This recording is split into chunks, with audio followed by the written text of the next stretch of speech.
That'll get you in the mood for sausages and vodka. And homebrews. Yeah, well, I'm sure there's a lot of that going on there too, right? Yeah. And we know that's happening in our monastery. It probably happened in their monastery as well. Yeah. More likely in their monastery. I mean, it's like 19th century, right? So Yeah. Yeah. Well, anything they're drinking, they're probably brewing. so wasn't it? Yeah. I mean, at the we'll have to go back. Who was it? It was someone sent me an email. I forgive me, you who know who you are. If you're listening, You're probably listening because you wrote me an email about, and I think you finished the book. Oh, I think it was Chris Lauderdale. I think. Okay. I'm almost positive. But anyway, when we have the party, we need to go back and look at the menu they served at the feast. Yeah. And like all the feasts throughout the book, I think it'd be fun to see. Okay, what were they drinking? What were they eating? So actually, no. Here's a practical plan for this. European Delights on 95th and Antioch is run by Russians. Yeah. It is like a tiny strip mall grocery store for Russian immigrants. Hey, we should make a trip there, and say, hey, we're reading Dostoyevsky. We're having a big party. We want to pull out all the stops. No, I'm actually gonna bring the book and turn to the page. Oh yeah, so what do you think of this? I'm gonna be like Ivanka. Okay, yeah, tell me Ivanka. How do I do this? Like, oh my grandmother used I actually think the lady's name might be Ivanka. Okay, I'm not positive. Okay. I'm sure my dad knows because he goes there a lot. Yeah. But they've got. I mean, wait till you walk in that place. I mean, when you will be a minority speaking English. Mm-hmm. And my dad, I don't know if you ever felt, a little uncomfortable there with his Polish accent. Yeah. But man, there's just Russians galore. Yeah. And they've got like bad Russian pop music playing. Oh, yeah. But they've got some sweet sausages, and most of the stuff, like their canned foods, they're all direct. I mean, there's no English. There's no English. Yeah. It's awesome. I'll have to take you there. We'll have to go. That'll be great. If anybody wants to go, 95th and Antioch, or anyone that's in Kansas City, feel free to go try it out beforehand. Yeah, give us a report back. See if you can find some of the stuff on from the monk's table at the terrible scene. The terrible scene. Which won't happen. Well, it will. It might. I'm reading ahead, so I'm not good. Yeah. Okay, so we're doing Alyosha today. Is it Book VII? Alyosha, and we're gonna try to do the whole thing. Yeah. So we're gonna let's move right into it. Just gonna fly into it. So Alyosha begins. It's really kind of I like how Dostoyevsky's doing this. I wasn't anticipating this. But he's got whole books based on certain people, right? Which is cool. So Alyosha, which is already we know is the hero of the book just from the preface. Mm-hmm. He talks about him from he has a chapter on each brother at the beginning, right, just to introduce them. But now he has a whole book on them. So it seems like, we're at page. This starts on page 369. We're not halfway. Yeah, getting there. It ends on 409. Okay, that's still getting there. It's still not there. Right. But it's interesting that halfway through the book here, we're now having a whole book talking about Alyosha, which I think means this is like a turning point for the man. Yeah. I think the next book is called Mitya, which is probably a turning point for him, right? And so, and then we have. There's a book coming. Ivan and the boys. Right, the schoolboys come back into play. Yeah, I forgot about them. Okay, so keep all of this in mind. But I think it's worth seeing the similarities of the lives, the similarities, and we've already mentioned this, but and Brother Maximilian sent us a good email about that, talking about how Alyosha seems to be a microcosm of everybody, which is. I mean, it sounds almost like Romans 5, like everyone is in Adam, right? Especially if we think of Karamazov being the black stain. And this is what I think is cool, because in some sense, Alyosha is the microcosm, but he himself realizes that his life is the life of Zosima. And it's the life of Dmitri. Yep. And when he says, I'm blushing not because of what you said or what you've done, but because that's me. Yeah, and then going back to what we said I think it was last time, that even Zosima realizes that his life is the life of his brother. And the life of Dmitri. And the life of Dmitri. And the mysterious visitor. Yeah. Right? Is the life of Zosima. Yeah, and this kind of gets in the heart of our conversations on beauty, where everyone is a microcosm of the whole. Like each particular is the universal. Carries with him. And that's what's said. I know we got to get into Alyosha, but that's what's said in the introduction. That's also the basis of marriage. Yeah. I mean, how can I commit myself to a particular unless the whole is contained within? I'm starting to sound like Rich's now. Yeah. What is his thing about the whole? He has a line that he says. Here, this is what I had in mind. This is on 15, but Roman numeral 15 of the preface from the author. Towards the bottom. For not only is an eccentric not always a particularity and a separate element, but on the contrary, it happens sometimes that such a person, I dare say, carries within himself the very heart of the universal, and the rest of the men of his epoch have, for some reason, been temporarily torn from it, as if by a gust of wind. Right? So that's killer. I think this isn't just Jager and Sienkiewicz reading into like our own sort of interpretation, but I think this really is Dostoyevsky's view. Yeah, I mean, I'm no literary scholar, but I think it's clear enough given that, and just sort of the overt. Oh yeah, everyone was basically a military officer that wanted to kill someone by a duel, and it turns out that is only by recognizing their responsibility for not only their failures but the failures of everyone that they're able to be redeemed from that. Yeah, and so it seems like the response, and maybe this is like the heart of Christianity.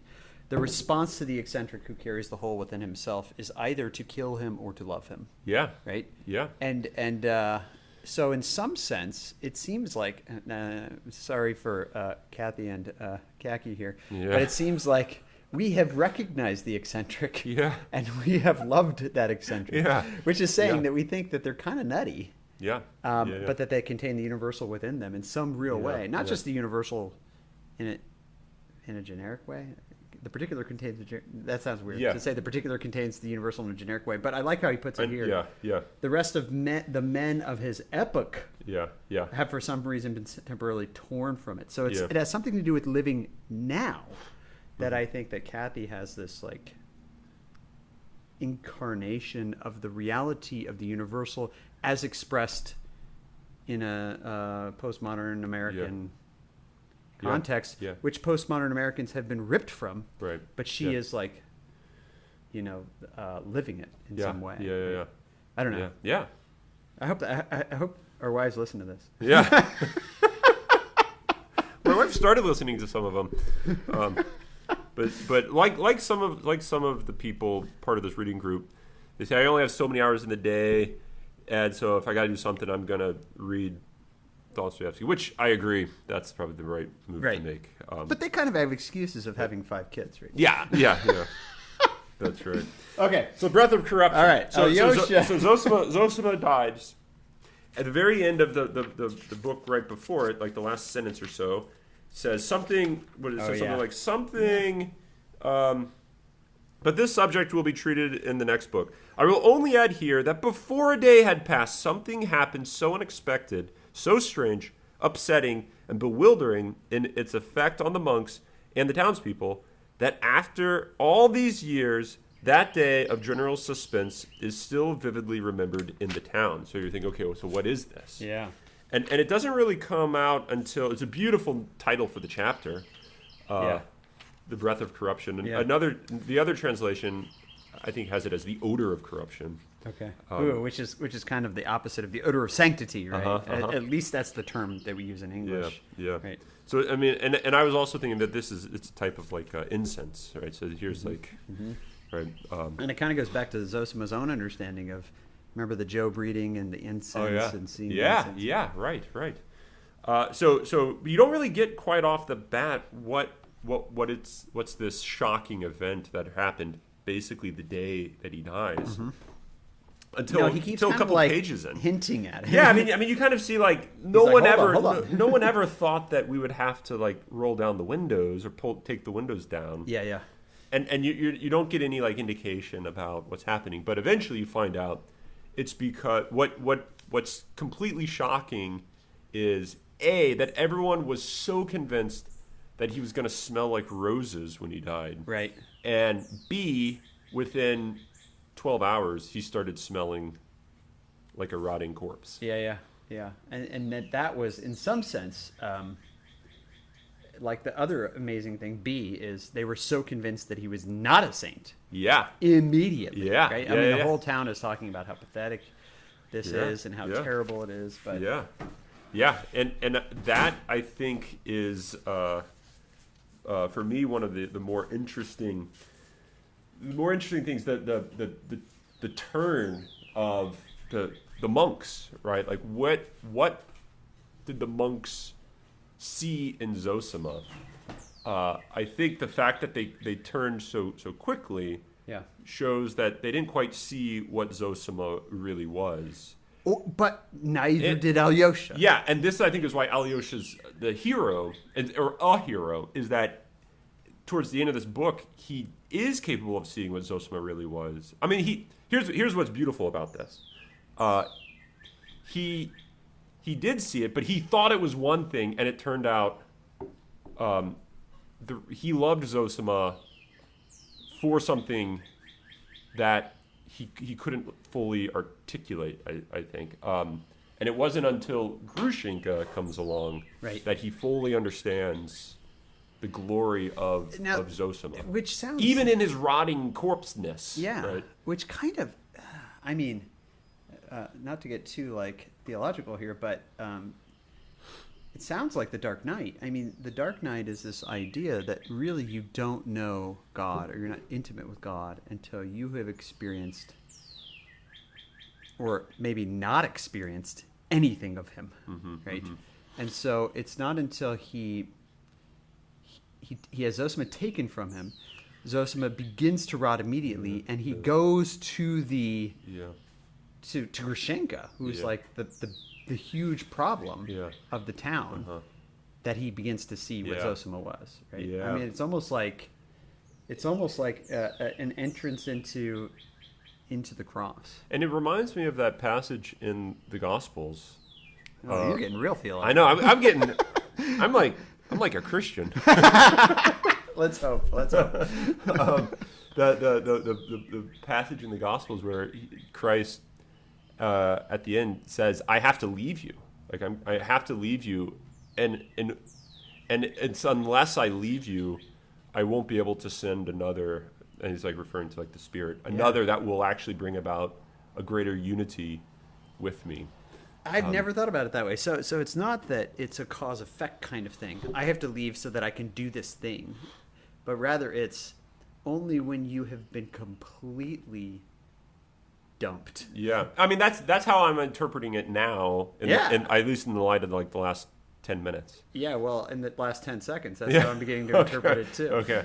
But I think that's a really I mean, I wasn't insightful thinking about it point. until you mentioned the Dark Knight. Yeah. Because it seems, if you put yourself in the position of the apostles, I mean that in some sense was the experience of the Dark Knight. Here was this guy that claimed to be the Messiah, and within 3 hours, here's blood and water pouring from his side, and which when we think of that, we think like Divine Mercy picture icons, but when they see it, they think, dude, the guy is dead. That is real death. Yeah. This is no joke.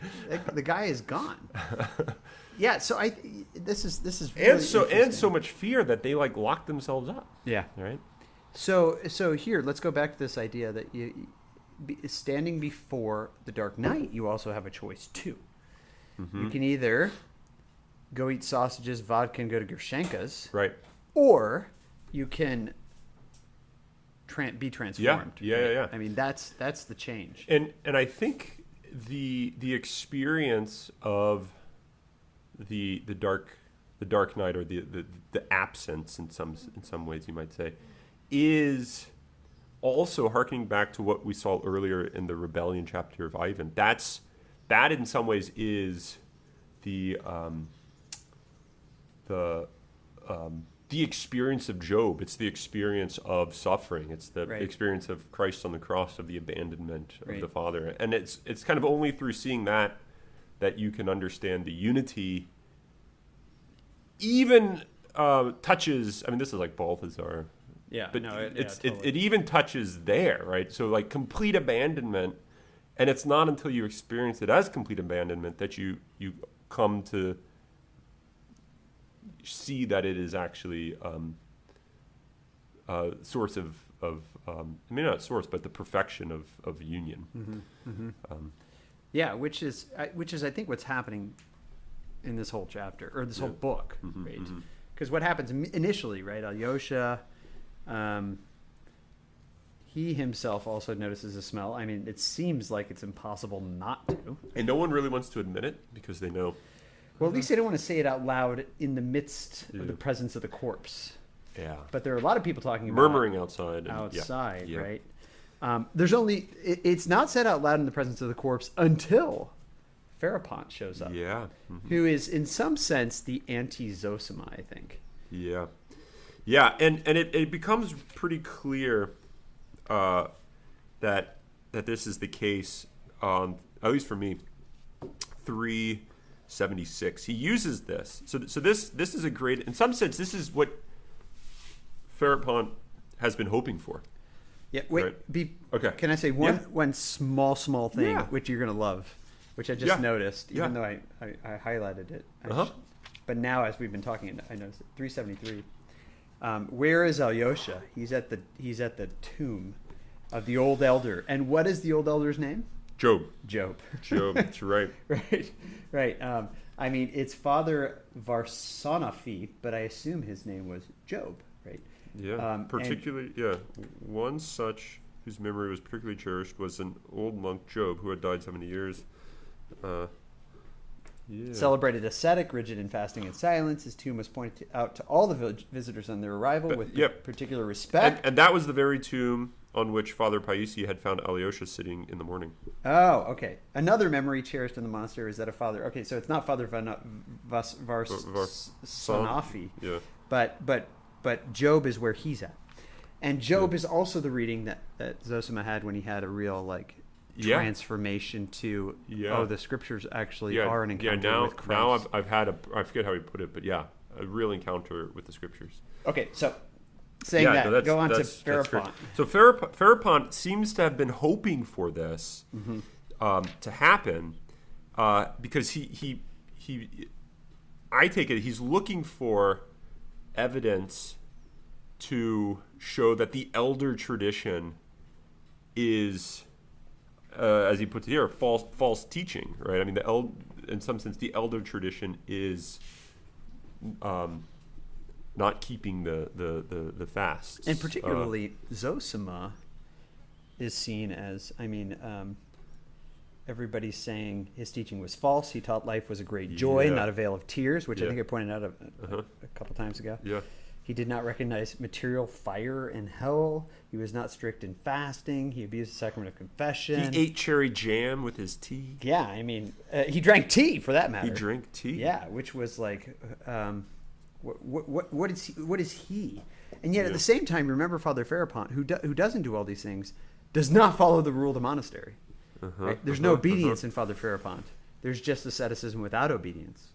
Whereas with Zosima, there's something else going on, right? But his everything he ever taught is being questioned here, and the only people that are staying with him are the ones that are, and not even everybody that was there at the last conversations, right? Because Alyosha is breaking down at Job's grave, right?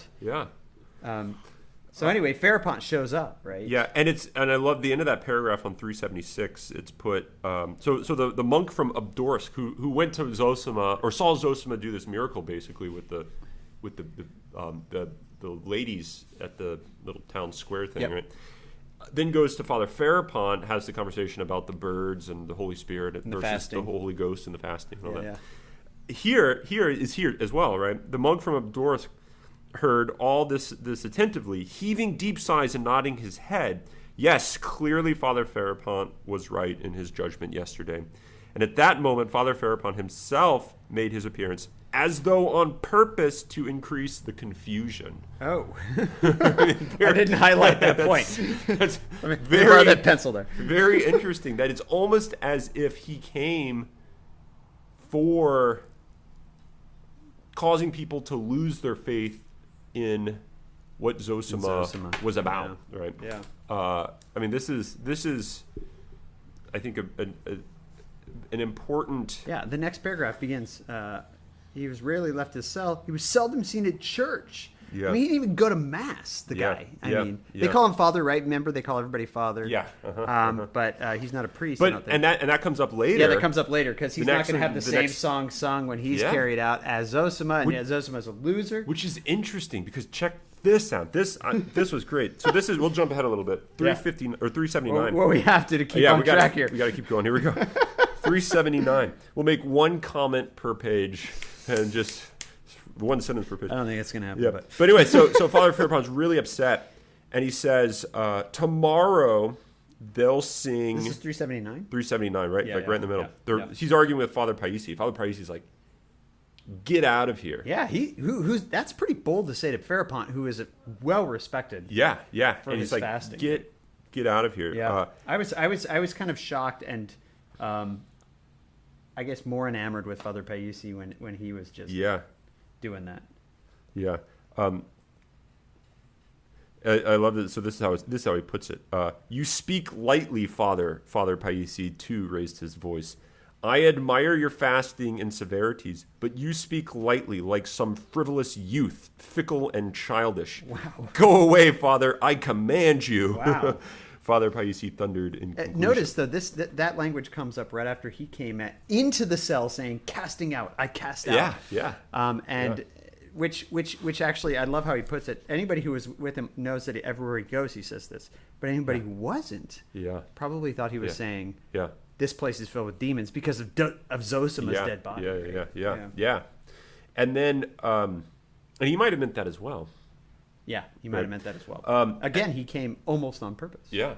As if on purpose, I should say. Yeah. And but this was the point right in the middle on 379. Father Farapont paused and suddenly, leaning his cheek on his hand, despondently pronounced in a sing-song voice, looking at the coffin of the dead elder, tomorrow they will sing over him, our helper and defender, a splendid anthem. Right, he's sort of reminiscing, like, what a great song to have sung over you when you're dead. Yeah. And over me when I die, all they'll sing will be, what earthly joy, a little canticle, he added with tearful regret. Right, and I mean, what's fascinating, what earthly joy, which is, I mean, I don't know how I want to look that canticle up, I guess, but I mean, what's interesting is that is precisely going back, 2.5, 3 pages ago. That's precisely the teaching of Zosima, right? Yeah. His teaching was false. He taught that life is a great joy, right? And here, this is what's going to be sung over him when he dies, Farapont, right? Which is also, I don't know if this is on purpose, but going way back to Dimitri's Confessions of a Passionate Heart and Verse, his quoting Schiller's Hymn to Joy. Yeah. About the earth. About the earth, the joy of the earth. And how he says, I don't kiss the earth. Yeah. That is really important for the rest of this book. Yeah, he's like, how can I kiss the earth? Like, am I to become a peasant, or I forget how he puts it. Yeah. No, he does say that, But I think this is central here. This is one of the great distinctions, which it's almost as if Father Zosima would rather have had the canticle of what earthly joy. Right. Yeah. Which is the lowly one, right? Only the priest got our helper and defender. The simple monks who didn't receive holy orders just got that one, right? Which is also really interesting, though, because he says he added this with tearful regret that he's only going to get the little canticle. You are proud and puffed up. This is a vain place. But isn't his own sort of like complaint about what they're going to sing over his dead body vanity? I mean, isn't it what you want other people to think of you? Yeah. I don't know. I mean, obviously we think Farapont is pretty bad guy in this, right? Yeah, so then he leaves. So this is interesting. He leaves. He turns to the son, and he like falls down, right, falling face downwards on the ground, sobbed like a little child after he says, "My God has conquered. Christ has conquered the setting sun." He shouted frenetically, stretching out his hands to the sun, shaking all over, and everyone basically says, "That's the one. That's the saint right there. Yeah. Look at that one." Yeah.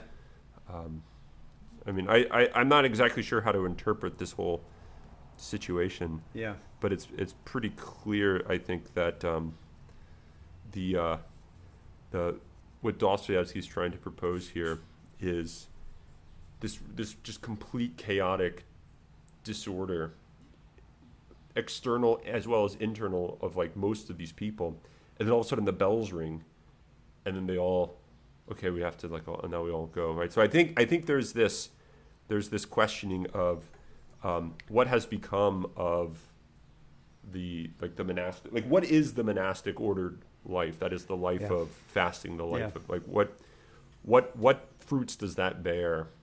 And I think the mere external realities only bear fruit if they are like coupled by like an internal, right, which if you don't recognize that, then the externals become this activity that you have to do, but it's all hollow, right? I mean, it's very much like white sepulchres of that Jesus calls the Pharisees.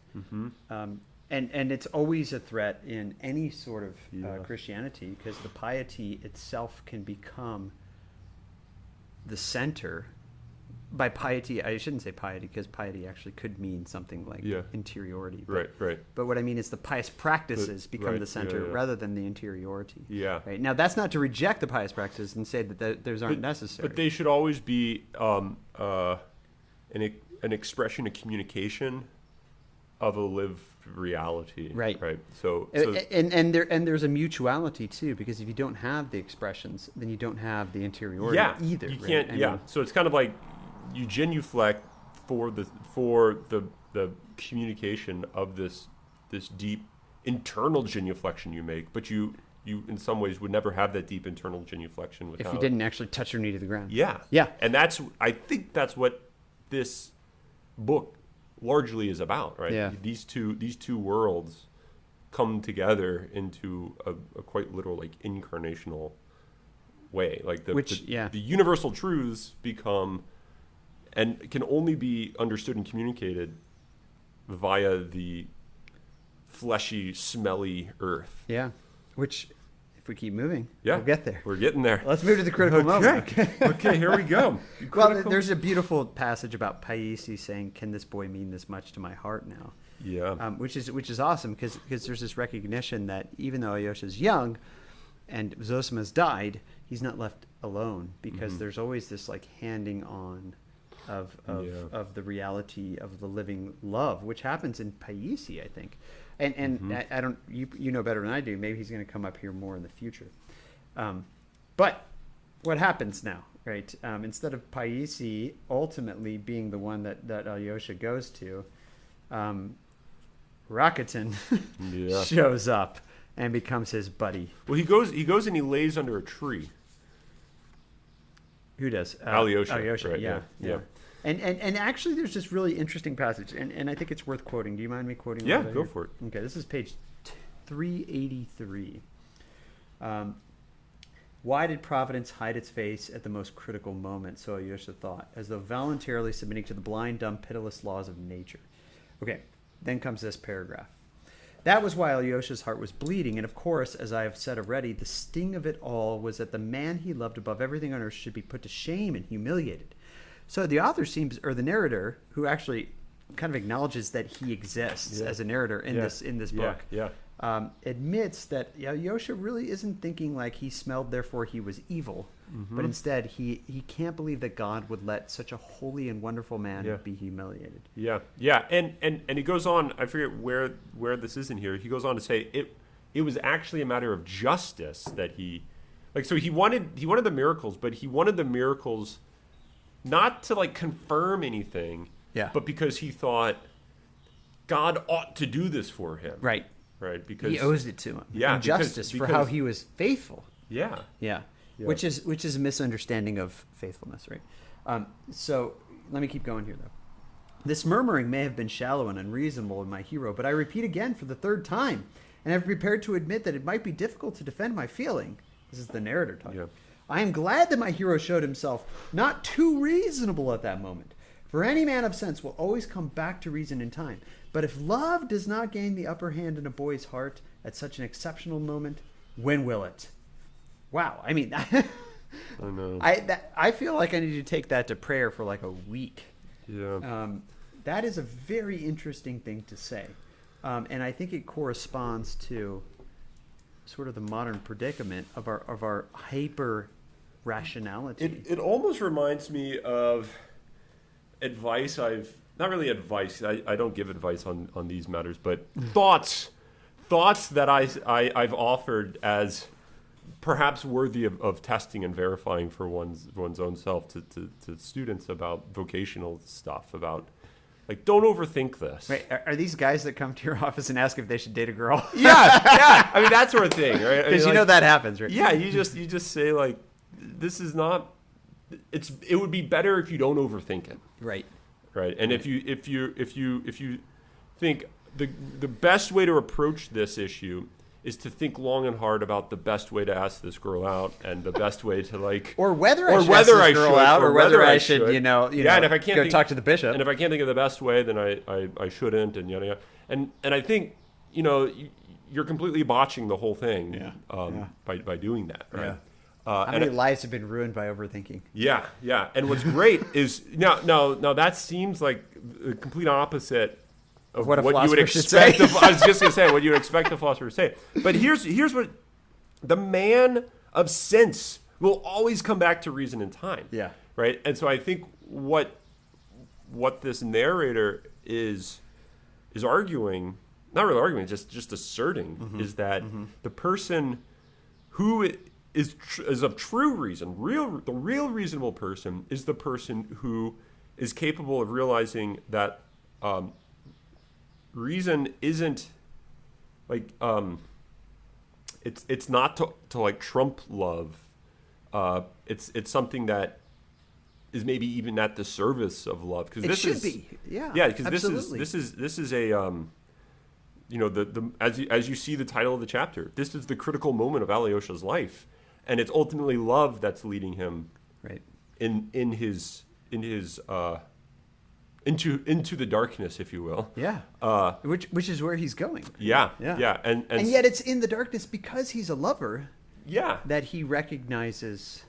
Yeah. The Lord, right? Yeah. Or the truth. Yeah. Or however you want to put it, right? Or what Zosima was, right? Right. And so I mean, I think in many ways this is true rationality, true philosophy is this recognition. And this is a Plato. I mean, I'm not making this up myself. Yeah. Yeah, but it's still even if you're not making it up, it's novel to the modern ear, right? To say that passion is rationality. Yeah. Is to seem to be saying a contradiction. Yeah. Which obviously Dostoyevsky doesn't think so. The narrator in here, who is some sort of person, doesn't think so. Yeah. And he even makes reference to our town. Right? So he seems to be someone of the town. Right. So he's very intimate with what's happened in this town. Yeah, right? yeah.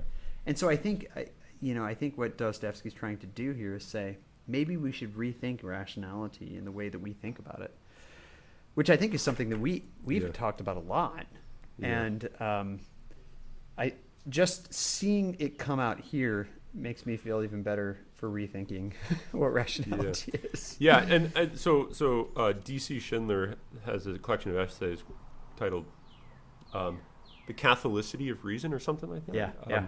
And it's not simply about like Catholic as like a faith, but Catholic as like universal. Right. So and I think it's kind of along these lines, which are really ultimately rooted in like a Platonic understanding of the pursuit of truth is not, and the goodness is not at the expense of love, or it's not it doesn't move beyond love. Right. Love only get you so far, and then reason and it's the opposite. contemplation, carry you further or in a different way or something like that, right? But it does almost get him into big trouble, right? Because oh yeah, no, I mean it's almost. I mean he's like walking in the depths of despair, almost. I mean he doesn't despair. The narrative says he's not despairing, but it has all of the form of despair, which is why he has to reiterate. No, he's not. Yeah, he's not. Yeah. So this is where Rakitin sees his moment. Yeah. Right. His moment to make $25. $25, and to sort of almost get back at Alyosha, right? For being a righteous, lover. I mean, for being, because you stand before. Going back to that quote that you gave from the beginning, you stand before the eccentric who carries the universal within him, and you have a choice. Do you love it or do you hate it? And Rakitin hates it. Yeah. And so what he wants to see is to see this eccentric destroy the universal within him. Yeah. So that he's like me. And he says there was nothing really special about Alyosha. Alyosha was basically just me. Right? There was nothing new, unique, special in him. Right. And therefore I can still be me.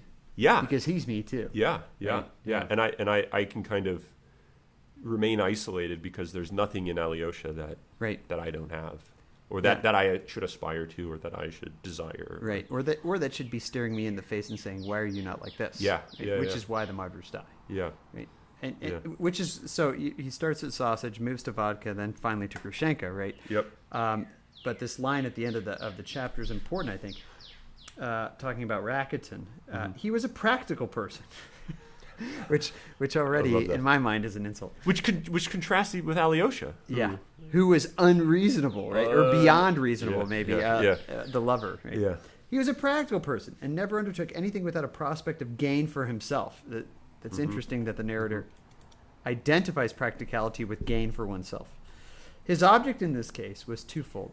First, a revengeful desire to see, quote, the downfall of the righteous, and Alyosha's fall, quote, from the saints to the sinners, over which he was already gloating in his imagination. And in the second place, he had in view a certain material gain for himself, of which more will be said later, which, when I read that, I was like, ooh, what is he going to get? And when I find out it's 25 rubles, I'm like... You're like Judas. I wasn't thinking that. I was just thinking... That's the material. Yeah. That was what he was doing it for. But that's like the Judas point. Like I got this really great thing coming for me, and you're like, what? Just 30 pieces of silver? Yeah. Less 25. Okay. yeah.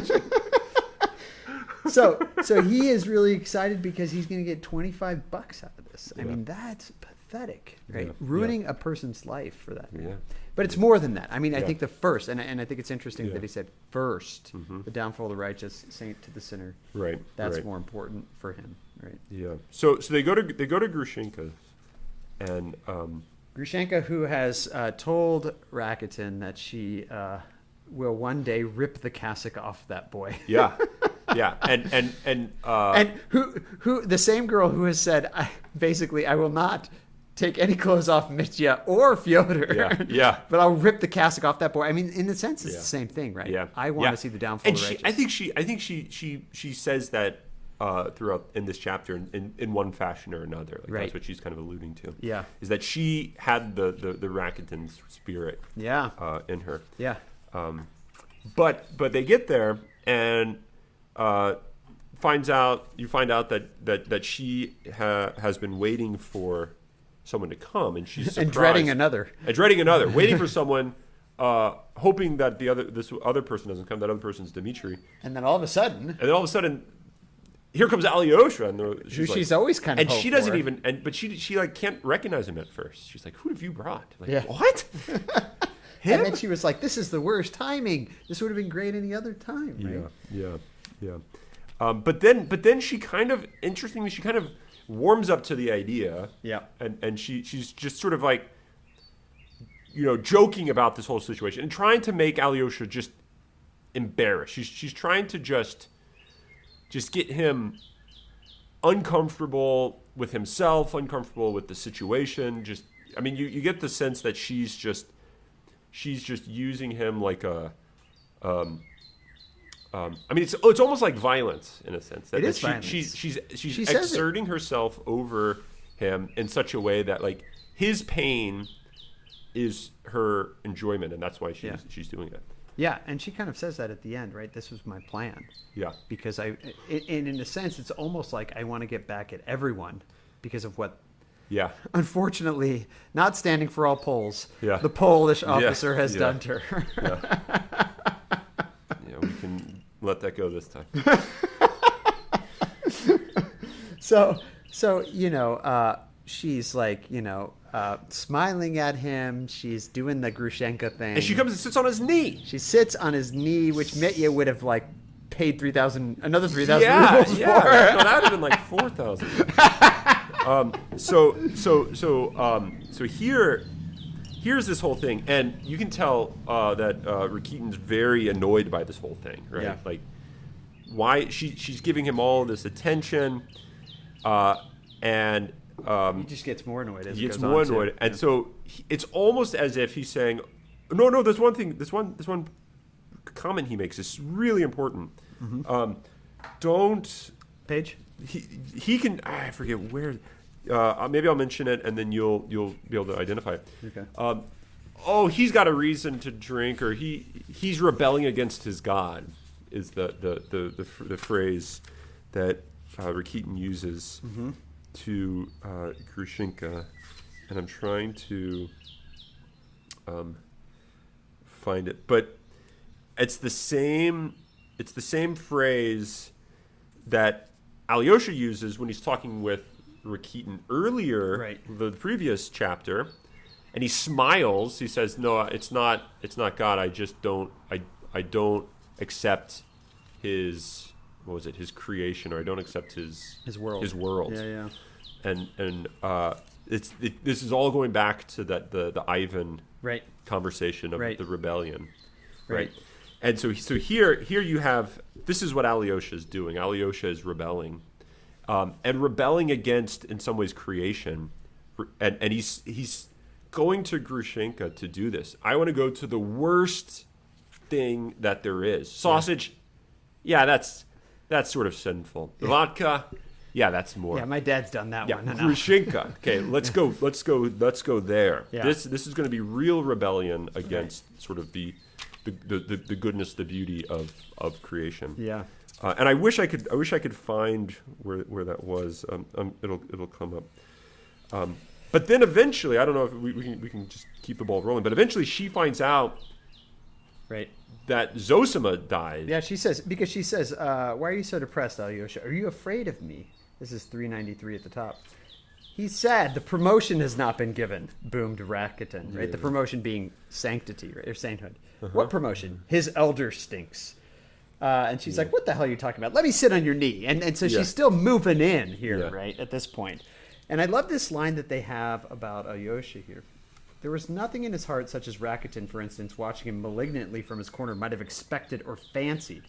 The great grief in his heart swallowed up every sensation that might have been aroused.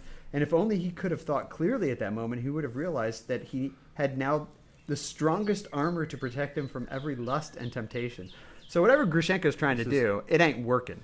And why ain't it working? Because he is, like, in such great grief, almost despair. I mean, it's like it's the Dark Knight. Yeah. I mean, it really is. Yeah. I mean, this is really, I think. I mean, like, the way John of the Cross explains the Dark Knight, he says, nothing in creation is attractive. Yeah. Nothing in creation is comforting to you in the Dark Knight. It's everything is darkness. And you one way to read that is like, oh, therefore, like, God only made bad stuff and what. Right. That is not how John of the Cross. Yeah, no, but I think what you have here is you gotta ultimately confront this great grief that's in him, and then eventually realize that it gets transfigured into, as he puts it in the next sentence, a vague irresponsiveness of his spiritual condition and the sorrow that overwhelmed him. He could not help wondering at a new and strange sensation in his heart. Right. such that there's now no fear. There's nothing to fear. I in some ways I can't get any lower, any further from anything. Right. I'm the farthest I can be from anything. And then what happens? Where this goes is incredible, because this is the redemption. Then only when he has this descent into hell, right, that he has this redemption. Yeah, and who redeems him but the demon, right? I mean, the one that he thinks is the worst of all. Which shows you that all of creation is good, right? Like, creation is good. Even the worst of the worst that was used for rebellion is now transfigured. And here's something that I'm sure is going on here too. Who is it that Jesus hung out with, right? Yeah. I mean, the prostitutes and the tax collectors. Yeah. Why was he rebuked continually as not a holy person? Because these were his buddies, right? Yeah. All the time, right? And it wasn't just like he talked to them and taught them in order to instruct them to get them out of their ways, but he drank with them and ate with them. And here's what Alyosha's doing, right? Even though he only takes a sip of champagne. Yeah. But interestingly enough, Alyosha does not speak once he gets to Grushenka's until 395, page 395. So even after that, his elder stinks, and she's still. I mean, it starts on 387. Not till 395 does he say a word, and it's only after he's drank the champagne, right, that he says, "No, I'd better not," and he smiles gently, which is interesting. He's even gentle to Rakitin. Does he drink it? Does he drink it, or is it given to him? Yeah, no. He took it, tasted it, put it back. No, I'd better not. Okay. And he smiled gently. Whereas Rakitin is licking his lips. One doesn't often stumble upon champagne. What a loser, right? I know. I'll get 25 rubles and a glass of champagne. But here's where the moment happens, right? 396, right? Grushenka, once she hears that Zosima's dead, she says, "I didn't know." Well, she sits on his knee, right? And she says, "I didn't know. What am I doing?" And this is page 396. Crossed herself. His elder, she crossed herself, right? So again, we're talking about the genuflection, right? Yeah. I'm sure Grushenka's parents taught her how to cross herself Devoutly. I mean, the narrator says. So, his elder died today, Father Zosima the saint. So, Father Zosima is dead, cried Grushenka. Good God, I did not know. She crossed herself devoutly. Goodness, what have I been doing, sitting on his knee like this at such a moment? She started up as though in dismay, instantly slipped off his knee and sat down on the sofa. And that's like the moment. That's like the moment. Alyosha bent a long, wondering look upon her, and a light seemed to dawn on his face. And I have to quote what he says here. Rakitin, he says suddenly in a firm, loud voice, don't taunt me with having rebelled against God. I don't want to feel angry with you, so you must be much kinder too. I mean, why doesn't he just punch him? I know. Yeah. I've lost a treasure such as you have never had, and you cannot judge me now. You had much better look at her. Do you see how she has pity on me? I came here to find a wicked soul. I felt drawn to evil because I was base and evil myself, and I found a true sister. I found a treasure. The treasure he's lost, he's talking about, is Zosima, right? I mean, in some sense. Yeah. And now the treasure he finds is her. Yeah. And what's the treasure? A loving heart. She had pity on me just now. Agrafena Alexandrovna, I am speaking of you. You've raised my soul from the depths. And then all of a sudden, what happens there? Grushenka has a conversion. Yeah. And she says, he called me his sister, page 397. Yeah. I shall never forget that.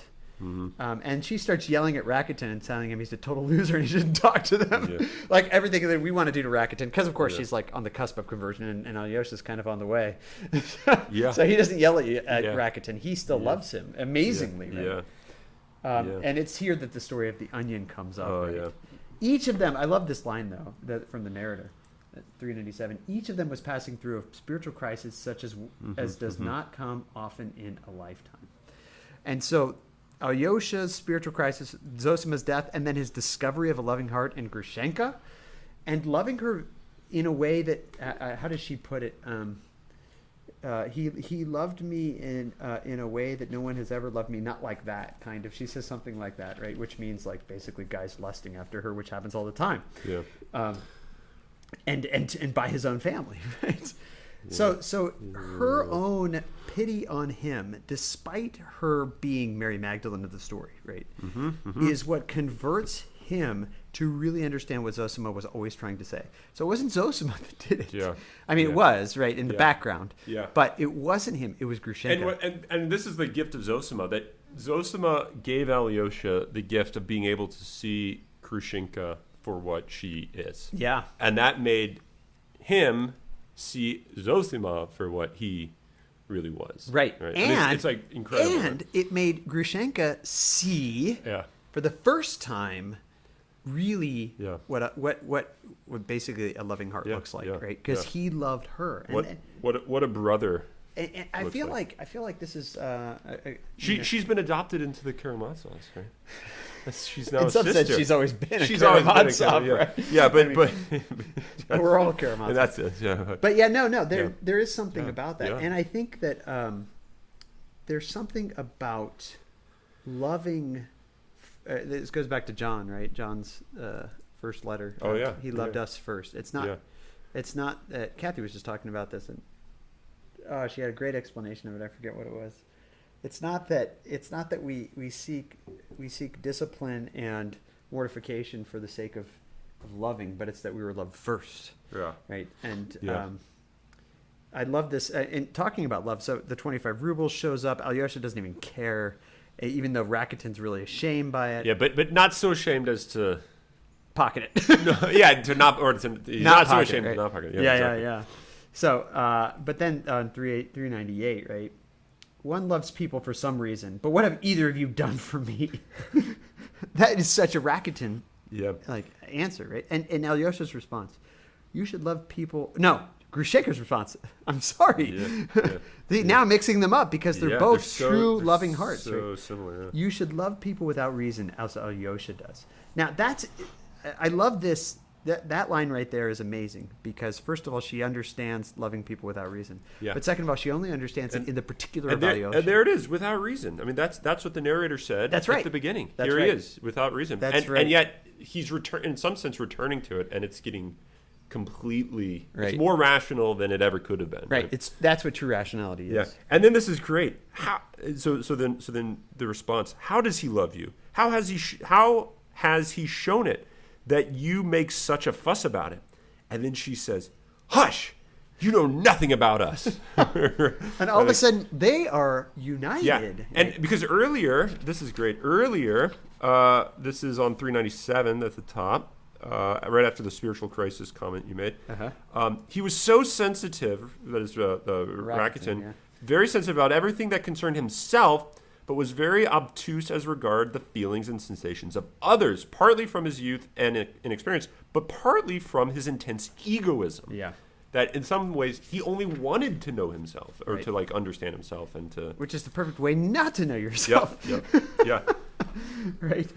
So it's just great that he's just completely baffled by what's happening here. Like he doesn't understand what's taking place. Because he doesn't know what love is, right? That's the whole thing. One loves people for some reason. No, one loves people without reason. Look at bottom 396. They're both crazy, said Rakitin, looking at them with amazement. I feel as though I were in a madhouse. I mean, this is Dostoyevsky through and through. Like the lover is the person that is seen by the non-lover as mad. Yeah, it's Christianity through and through. Oh yeah. They might crucify the lover. Yeah, that might happen. Yeah, so I mean, I think the way that that Grushenka finally sees Alyosha, right, and the way that Alyosha sees Grushenka. I mean, move to page 400 here. Don't laugh, Rakitin. Don't smile. Don't talk of the dead. He was better than anyone in the world. Talking about Zosima. I didn't speak to you as a judge, but as the lowest of the judge. What am I beside her? Yeah. Talking about Grushenka. This is Grushenka. Yeah. I mean, the name Grushenka, probably in Russia, has a bad connotation now. Like, you don't name your kids Grushenka, I'm guessing, in Russia, right? I came to seek my ruin and said to myself, what does it matter in my cowardliness? But she, after 5 years in torment, as soon as anyone says a word from the heart to her, it makes her forget everything, forgive everything in her tears. Right? She says, no, I am not like that. I do not know whether you are Misha, but I am not like that. it's a lesson to me. She is more loving than we. Right? Mm-hmm. That's an amazing thing to say about Grushenka, right? Yeah.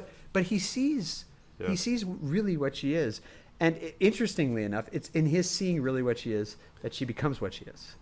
Yeah, and I think it. So a lot of what this has, a lot of what's going on in this whole book is the story of the onion, which is this great fable that she knew when she was this child, when she was a child, of having, there's this lady, despicable, wretched lady that Goes to hell. Did nothing, and the guardian angel's like, oh shoot, I gotta do something. How can I save her? Oh, there's not gonna wait. I remember, she gave an onion once to someone. Yeah. Right, and then God said, yes, take that onion, hold it out to her in the lake, and let her take hold and be pulled out. And if you can pull her out of the lake, let her come to paradise. But if the onion breaks, then the woman must stay where she is. So the angel's like, yes, we got it. Grab hold. The angel starts pulling the woman out by this onion. I can just imagine so here's the angel holding onto the bulb, and then she's holding on to the greens, right? The little greens shoots. And she's holding on, and those are just pop right off, right? And the angel's pulling, she's pulled out of this lake, and all of a sudden, what happens? People, other sinners in the lake, start grabbing hold of her. Yeah. In the comment he makes, but she was a very wicked woman, but she began kicking them. So recognizing the reality of what she is. Wasn't there a comment? They're all being pulled out, right? Began catching hold of her so as to be pulled out with her. So they're all going to come out with her because of her one good deed. This silly, stupid act of love of giving an onion to someone is going to save all these people. Yeah. And she says, no, this is my good deed. This is my salvation, not your salvation. And then you can just smell the onion scent because the onion greens break and it's Right. fresh cut onions. And everyone starts crying because of the onions. That's not in there. Right? Probably more because of the lake of fire, I guess. Yes. I don't think the onion scent would cause as much. As Zosima would say, they would have been pleased with the physical pains of onion in the eye. That's right. It gives them something of a sense of love. Something of distraction, and you can actually sort of give something up. But that's incredible that the salvation of one individual is this sharing of it to others. That's what it is to be saved. It's to have others saved with you. Right. So not only to give them onions, to share goodness with them. So that, you individual beggar, you can be saved. Right. But rather it's and it goes back to this idea, which we didn't get into before, the ocean. Yeah. All things are connected. All things. I think that's coming in Wedding of Cana, if we can get there. Yes. Let's just go there. Let's jump to the Wedding of Cana. We've really hit the most important things. Grushenka herself. Last point about this chapter. I love this. What has he said to you so special, Rakuten 402 at the bottom? I can't say. I don't know. I don't know what he said to me. The mystery of love, right? Yeah. It went straight to my heart. He's wrung my heart. He's the first, the only one who has pitied me. That's what he is. I've been waiting all my life for someone like you. I knew someone like you would come and forgive me. I believe that. Forgive. What's that? Forgive me.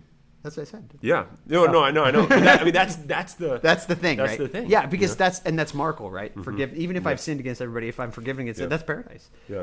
I believe that nasty as I am, someone would really love me, not only with a shameful love. There's that line that I was looking for. Yeah. Not only with a shameful love.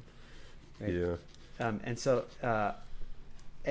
there's this amazing mutuality of salvation that happens between Alyosha and Grushenka here. Yeah.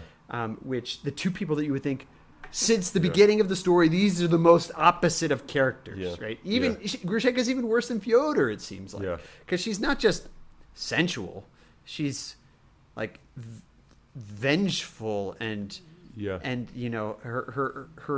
her moment with Katya, where she just treats her like crap for the sake of treating her like crap, and then laughs at her. She is just vicious. Worse than Fyodor, who's just a slave to his passions. Yeah. Right. And this actually fits Dante's Inferno. Right. The ones who are slaves to their passions are in the outer circles. Yeah. It's the vicious ones that go deeper. Yeah. Last comment about this chapter. So I teach it, and it's gonna be short. It's just a little anecdote. Okay. I teach this in ethics, and I taught it this last, so not this current last spring, but a whole year ago. Okay. And then we come back, and I believe it was during the fall semester. A student came up to me and said, "I really liked that passage, that chapter in the Brothers about the onion. That really moved me. And this summer, I was driving and I saw someone begging for money off of the highway, and I stopped and I said, "Do you want to go have a hamburger at McDonald's?" And the student went with this guy to McDonald's, bought him a hamburger, had like an hour-long conversation with this person, and the whole thing behind it was the onion. The onion. Yeah. Wow. Yeah. Wow. I thought, like, I have sort of helped one instance of education. Yeah, right? because being is an it was very risky. I mean, I don't know. I don't actually like, advocate that. Yeah, at least as a public, employee of Bennington College, there's a lot of risk involved. Where greatness begins. But there's also a lot of risk involved in love. Exactly. Right? So it's kind of like, so as a Christian, you do advocate. Yeah. Right, but that's not going to work legally for me. So. As long as you wear your mask in the spring, it'll be fine. Yeah. So that's all I'm going to make. But I thought that was pretty. That's a great story. That was pretty Actually, cool. That's a great pretty story. Cool. Now I'm going to think about that too. Thank you. Yeah. So Cana of Galilee happens, right? And we've already hit an hour here, Jager. I know. And we told ourselves we would end at an hour. Yeah. But we can't do that. Yeah. But this is a very short chapter. I mean, we could end now and then do like a 10-minute, 15-minute thing, or should we just keep going? Yeah. Let's do that. Okay. So we'll see you in like 30 seconds.